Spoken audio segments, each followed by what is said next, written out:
வணக்கம் கன்னிராசி நண்பர்களே. இந்த 2026 வருடத்தில் மே மாதம் 15ஆம் தேதியிலிருந்து ஜூன் மாதம் 14ஆம் தேதி வரையான, அதாவது வைகாசி மாத ராசி பலனை தான் நாம் இப்போ பார்க்க போகிறோங்க.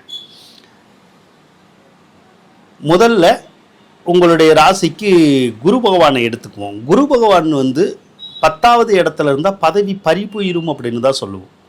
இது கடந்த கால நிகழ்ச்சி. அதாவது வேலை பார்த்தா வேலை போயிடும், வேலை பார்க்குறவங்களுக்கு வேலையில் நிறைய இடைஞ்சல் வந்துடும், தொழில் பார்த்தோம்னா தொழில் ஓடாது, தொழிலையே விட வேண்டிய ஒரு சூழ்நிலை வந்துடும். இதைத்தான் பதவி பால் அப்படின்னு சொல்கிறது. ஒரு சிலருக்கு பட்டம் பதவிகள்லாம் இருந்தால் அந்த பட்டம் பதவிகள்லாம் காலியாயிடும். ஆக கன்னிராசிக்காரவங்களை பொறுத்தளவுக்கு வேலை, தொழில், பதவி, பட்டம் இதுலெல்லாம் நிறைய பிரச்சனைகளை உருவாக்கி விட்டுருவார் அந்த குரு இவ்வளவு நாளாக. ஆனால் இனிமேல் அப்படி உருவாக்குவாரான்னா மாட்டார். காரணம் என்னென்னா, மே மாதம் 26ஆம் தேதி குரு பயிற்சி வருது. அப்போ அந்த குரு 11வது ராசிக்கு வர்றார்.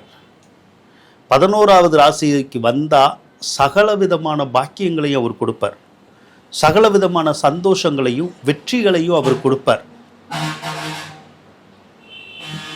வேலை இல்லைன்னா வேலை கொடுப்பார், வேலை இருந்தால் முன்னேற்றத்தை கொடுப்பார். தொழில் இல்லைன்னா புதுசாக தொழில் கொடுப்பார், தொழில் இருந்து ஓடலைன்னா தொழிலை ஓட வைப்பார். கோர்ட்டு கேஸு வம்பு வழக்குகள் எது இருந்தாலும் உங்களுக்கு சாதகமாக வந்துடும். அதுக்கப்புறம் தோல்விகள் அப்படிங்கிறதே உங்களுக்கு இருக்காது குரு 11க்கு வந்துட்டாலே. அதுக்கப்புறம் வெற்றிகள் மட்டும்தான் இருக்கும். அதே மாதிரி பொருளாதார கஷ்டங்கள் இருக்காது, கடன் காட்சிகள் இருக்காது. அப்போ பொருளாதாரம் நல்லா சீராகும், காசு பணம் நல்லா கிடைக்கும், கடன் காட்சிகளும் நமக்கு அடையும். ஏதாவது ஒரு வகையில் பிரிஞ்சவங்க கூட ஒன்று சேர்றதுக்குடைய ஒரு அமைப்புகளை அந்த குரு கொடுப்பார். பிரிஞ்சவங்க ஒன்று சேர்றதுன்னா, கடந்த காலத்தில் எந்த உறவுகள் பிரிஞ்சிருந்தாலும் சரி, கணவன் மனைவி உறவு, வேறு எந்த ஒரு உறவு பிரிஞ்சிருந்தாலும் அதெல்லாம் இணையிறதுக்கான வாய்ப்புகளையும் குருவே கொடுப்பார். கோர்ட்டு கேஸு வம்பு வழக்குகள் எது இருந்தாலும் நமக்கு தான் அது வெற்றி கிடைக்கும். அதே மாதிரி பெரியார்களுடைய உதவி, ஒத்துழைப்பு அதெல்லாம் கிடைக்கும். அதே மாதிரி கோர்ட்டில் வேலை பார்க்குறவங்க, கோயிலில் வேலை பார்க்குறவங்க, நகை சார்ந்த தொழில் செய்கிறவங்க, பொருளாதாரத்துறை பணம் சார்ந்த தொழில் துறையில் இருக்கிறவங்களுக்கு எல்லாமே யோகமாக இருக்கும். அவங்களுக்கெல்லாம் பட்டம் பதவிகள் எல்லாம் நல்லா கிடைக்கும், நல்ல முன்னேற்றம் இருக்கும் அந்த துறையில் இருக்கிறவங்களுக்கு எல்லாமே. அதனால் குரு பகவான் ஒருத்தரே சகல பாக்கியத்தையும் கொடுத்துருவார்.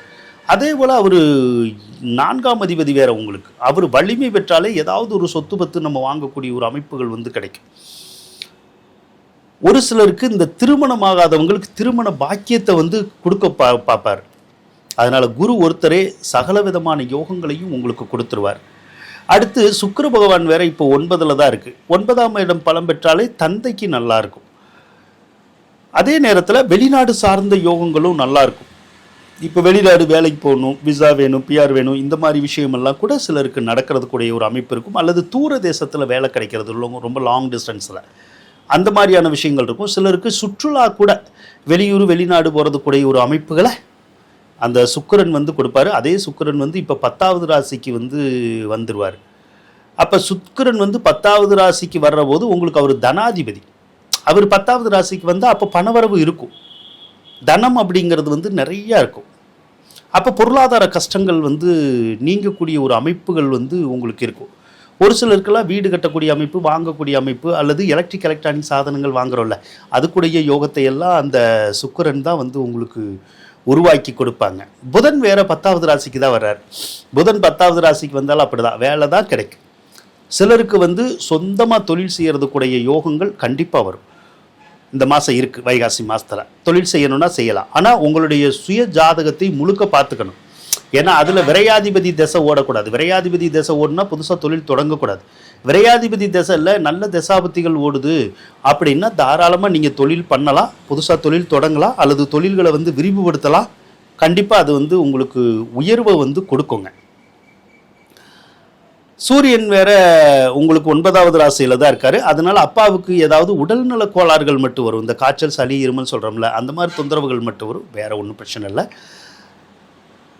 சனி பகவானை பொறுத்தளவுக்கு உங்களுக்கு கண்டச்சனியாக தான் இருக்கார். அதாவது கண்டச்சனின்னா என்னது, 7வது ராசியில் ராசி சனி இருக்கிறத தான் நம்ம கண்டச்சனிமோ. கண்டச்சனிங்கிறது வேறு ஒன்றும் பெருசாக பண்ணாது. இந்த முக்கியமாக இந்த 2 வீலரில் மட்டும் பார்த்து போகணும். பைக்குகளெல்லாம் நம்ம போனோம்னா கண்டிப்பாக கீழே தள்ளி விடக்கூடிய ஒரு அமைப்பு இருக்கும். அது உங்களை தள்ளி விட்டுரும். அப்படி தான் இருக்குது. இனி ஒரு 2 வருஷத்துக்கு அந்த இது இருக்கும். அதனால் வாகனத்தில் போகிற போது கவனமாகவும் எச்சரிக்கையாகவும் போகணும். ஸ்பீடை குறைச்சி போகிறது உங்களுக்கு நல்லதுங்க. அதே மாதிரி திருமணம் ஆகாதவங்களுக்கு சனி பகவானே திருமணத்தை நடத்தி கொடுக்கக்கூடிய ஒரு அமைப்பை கொடுப்பார். ஒரு சிலருக்கு காதலே வரலன்னா கூட இந்த காலத்தில் காதல் வரும். ஒரு சிலருக்கு கல்யாணமே யோகமே இல்லைன்னாலும் இப்போ வந்துடும். திருமணத்தின் மேலே ஒரு சிலருக்கு ஆசையே இல்லைன்னாலும் இனிமேல் ஆசை வந்துடும். அப்போ திருமணம் போன்ற காரியங்கள்லாம் கூடி சீக்கிரமே நடக்காதவங்களுக்கு நடந்துடும். அஷ்டமத்தில் செவ்வாய் இருக்கிறது மட்டும் கொஞ்சம் தொந்தரவு தான். ஏன்னா அஷ்டமத்தில் செவ்வாய் இருந்தாலே ஒரு சிலருக்கு கீழே விழுந்துருவோம். காயம், புண்ணு, ரத்தம் அந்த மாதிரி வந்துடும். நம்மளோ நம்ம வீட்டில் இருக்கவங்களோ அந்த மாதிரி ஆயிரும். ஒரு சிலருக்கு சொத்து பிரச்சனை, சகோதர பிரச்சனை, சகோதரனோட சண்டை, வம்பு வழக்கு. அப்படி இல்லைன்னா சகோதர ஸ்தானம் கூட அவங்க கூட ஏதாவது கொஞ்சம் கீழே கீழே விழுந்துருவாங்க. இந்த ஒரு பிரச்சனை இருக்கும். ஒரு சிலருக்கு பங்காளி வழக்கு அப்படின்னு சொல்லுவோம், அந்த மாதிரியான விஷயங்கள் கூட நடக்கும். அதே மாதிரி ஒரு சிலருக்கு ப்ரெஷர் நோய் இருந்தால் அந்த ப்ரெஷர் நோய் ஏறி இறங்கிக்கிட்டே இருக்கும். என்னதான் மாத்திரை சாப்பிட்டாலும் நமக்கு அது கண்ட்ரோல் ஆகாது. அது எவ்வளோ நாளைக்கு இருக்கும்னா ஒரு மாத காலத்துக்கு இருக்கும். வைகாசி வரைக்கும் ஃபுல்லாகவே இருக்கும். அதுக்கப்புறம் தான் அந்த செவ்வாயினால் வர ஒரு சில தொந்தரவுகள் உங்களுக்கு நீங்கும். மற்றபடி உங்களுக்கு நல்லா தான் இருக்குது. கன்னிராசிக்காரவங்க 1000 கஷ்டப்பட்டுக்கிட்டு இருந்தாலும், பிரச்சனைகள் ஓடிக்கிட்டு இருந்தாலும் அதெல்லாம் இப்போ விலக போகுது குரு பயிற்சியிலேருந்து. வாழ்த்துக்கள் நண்பர்களே.